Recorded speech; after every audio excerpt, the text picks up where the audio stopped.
If you logged on to Twitter in Brazil, Argentina, Chile, or Mexico while Kiralık Aşk was conquering international screens, you probably witnessed something extraordinary. Hashtags like DefOM and Elbar were consistently trending higher than national football matches, local celebrity gossip, or major television releases. Across Latin America, millions of viewers were staying up until 3 in the morning, glued to raw Turkish broadcasts without subtitles, just to watch two actors look into each other's eyes. The chemistry between Elçin Sangu and Barış Arduç wasn't just convincing, it was a cultural hurricane that redefined how Latin American audiences consumed Turkish dramas. But behind every massive screen romance lies a fascinating contradiction. Was what we saw on screen the result of genuine, earth-shattering real-life feelings leaking into performance, or was it one of the most brilliantly executed, highly strategic professional partnerships in modern television history? How did two actors create a spark so blinding that fans refused to accept their real-life relationships for years? Today, we are not here to repeat tired tabloid rumors or sensational clickbait. We are going to strip away the fan fairy tales and look at the actual evidence, the real timeline, authentic interview transcripts, social media footprints, and the high-pressure media ecosystem of the Turkish entertainment industry. If you have ever stayed up late obsessing over Defne and Omer, hit that like button right now, subscribe to the channel, and let us dissect the real story behind the phenomenon.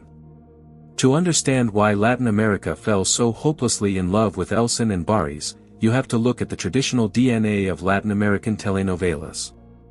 For decades, LatAm viewers grew up on classic melodramas like Yo Soy Betty, La Fia, or Pasión de Gavilanes. These stories relied on high drama, fiery passion, immediate betrayals, and explosive romantic declarations. Then came Kiralık Aşk, bringing a completely fresh yet comforting spin to the romantic comedy genre. Think about it this way, if classic telenovelas are like a shot of fiery tequila, Turkish romantic dizes are like a slow-simmered, rich espresso. Kiralık Aşk took the classic trope of fake love turning real, a concept LatAm audiences already adored, and elevated it through restraint, visual aesthetics, and emotional tension.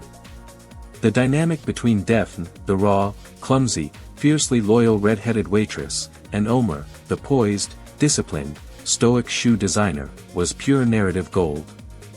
But tropes alone do not create global phenomena. Hundreds of shows use the exact same formula every year and fail completely. What made Kiralık Aşk explode across Latin America was the hyper-specific, almost telepathic synergy between Elçin Sangu and Barış Arduç. When two actors share that level of natural screen presence, the public mind immediately creates a bridge between fiction and reality. It is a classic psychological phenomenon. When a scene feels so raw that you feel like an intruder watching it, your brain instinctively insists, this cannot be acting. We see this all the time in Hollywood and Latin American television. When co-stars have unprecedented chemistry, fans naturally project their own desire for true love onto the performers. But in the case of Elçin and Barış, that projection quickly turned into an absolute cultural obsession. Let's look at the hard evidence, the real-life context, and the digital footprints that defined this era. While viewers across Latin America were falling in love with Defne and Omer, both actors were actually in long-term, stable, committed relationships in their private lives. Barış Arduç was in a relationship with successful writer, director, and actress Güps Özay, whom he met on the set of the comedy film Deliha.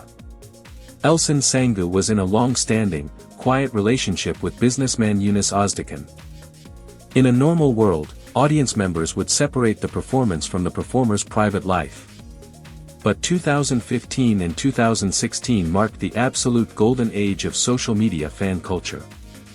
As Kiralık Aşk ratings soared not just in Turkey, but across Southern Europe and Latin America, a vocal segment of the fanbase began to reject reality entirely. They did not want Barış Arduç the professional actor, they wanted Omer Apliksi. They did not want Elçin Sangu, they wanted Defne Topal. And above all, they demanded that Elbar exist outside the script. This is where the overhyped fairy tale met a very hard, very uncomfortable real-life boundary. As fan pressure mounted, the media environment around both actors became immensely toxic.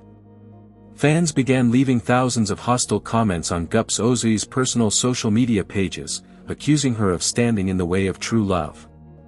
Simultaneously, Yunus Öztekin was scrutinized under a microscope by internet detectives looking for any sign of friction. Every picture, every unsmiling photo at a premiere, and every absence from a publicity event was analyzed as evidence that the actors were being kept apart by their real-life partners. Let us examine the actual digital footprints from that era. During the height of Season 1, the social media interactions between Elçin and Barış were fluid, fun, and casual. They posted behind-the-scenes photos together, laughed during live streams, and interacted like close colleagues enjoying an unexpected wave of success. But as the fan obsession reached an invasive fever pitch, a visible shift occurred. If you trace the timeline of their personal Instagram accounts between late 2015 and 2016, you notice a calculated, intentional withdrawal. The casual set photos decreased. The playful commentary stopped. When the second season of Kiralık Aşk was underway, both actors began setting strict professional boundaries in public.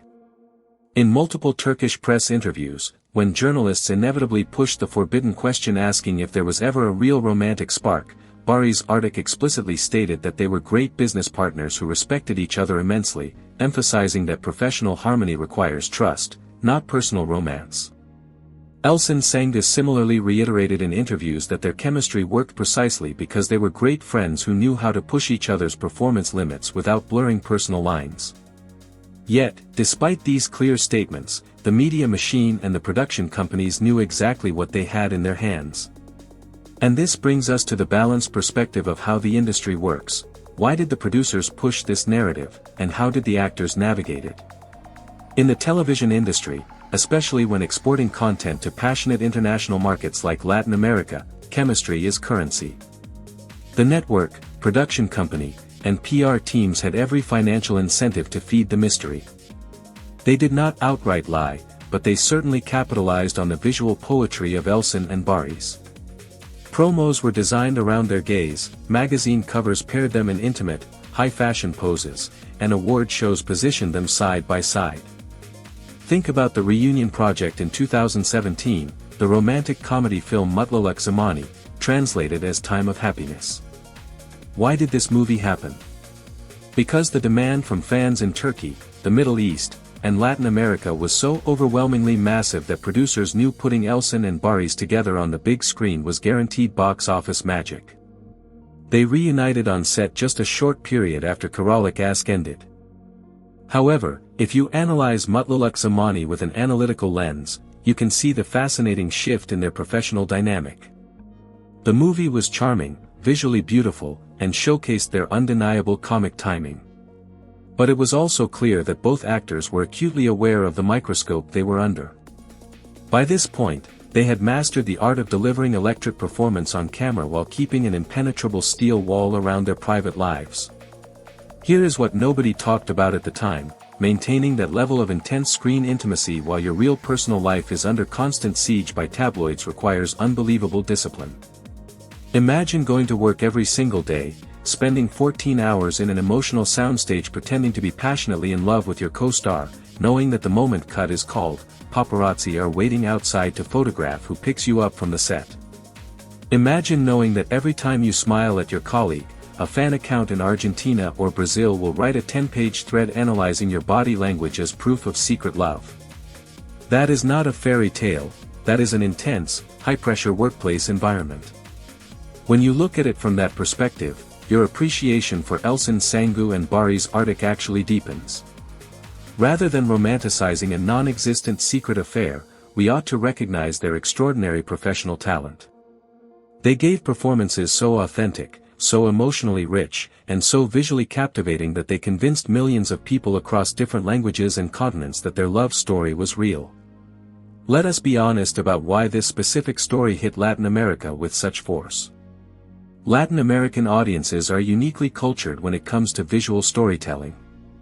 You know when a kiss looks staged. You know when two actors are just reading lines for a paycheck. You can spot fake emotion from a mile away because melodrama is part of the cultural fabric of LatAm television. When LatAm viewers tuned into Kiralık Aşk, they saw something rare, two actors who possessed an incredible, effortless rhythm. It was in the unscripted moments, the small improvised chuckles, the way Barış would lean in during a dialogue sequence, the way Elçin reacted with genuine comedic timing, the intense eye contact that didn't feel rushed. That synergy is rare. In acting, it is often called acting lightning in a bottle. You can pair two Oscar-winning actors together and get zero chemistry, or you can pair two relatively young performers and unlock pure magic. Elçin and Barış had that rare magic. Understanding that magic does not mean believing every tabloid rumor. The digital footprint shows that both actors moved on to vastly different projects after Kiralık Aşk precisely because they wanted to break free from being trapped in a single ship identity. Barış Arduç plunged into heavy action, historical epics, and dramatic roles like Alparslan, Bayak Selçuklu and Kalıp, proving his immense range beyond the suave rom-com prince. Elçin Sangu took bold, unconventional risks, starring in vampire series Yaseminler, gritty dramas like Karpizma, and psychological theater pieces. Both actors consciously chose to redefine themselves as individual artists rather than remaining anchored to a ghost of Defne. In real life, Barış Arduç married Gupse, and they later welcomed their child, proving that his personal foundation was always solid and separate from the television screen. Elçin Sangu continued to defend her private space fiercely, building an artistic career rooted in personal authenticity. When we look back at the phenomenon of Kiralık Aşk today, with years of perspective, we can see it clearly for what it was, a masterclass in screen chemistry, a triumph of Turkish drama exportation, and a testament to the power of extraordinary storytelling. It was not a tragic story of secret real-life lovers kept apart by circumstances, it was the story of two brilliant professionals who did their jobs so exceptionally well that they made us all believe in magic for a little while. If you made it this far into the video, let's open up the floor to our amazing Latin American community. Next time you watch a co-star romance that makes your heart race, ask yourself, are we witnessing real, uncontrollable sparks, or are we witnessing two extraordinary actors and a brilliant production team giving us the ultimate escape from reality? Drop your thoughts, your favorite Defne memories, and your honest analytical opinions in the comments section below. Do you think we will ever see Elçin Sangu and Barış Arduç share a screen again in the future, or was Kiralık Aşk a once-in-a-lifetime moment that should stay untouched? Thank you so much to all our incredible viewers across Latin America, from Mexico to Argentina, Colombia to Brazil, for your passion, your dedication to Turkish Dizi culture, and for making discussions like this so incredible. Don't forget to like this video, share it with your fellow Dizi lovers, and subscribe for more deep dive analyses. Until next time, take care, keep watching great stories, and we will catch you in the next video.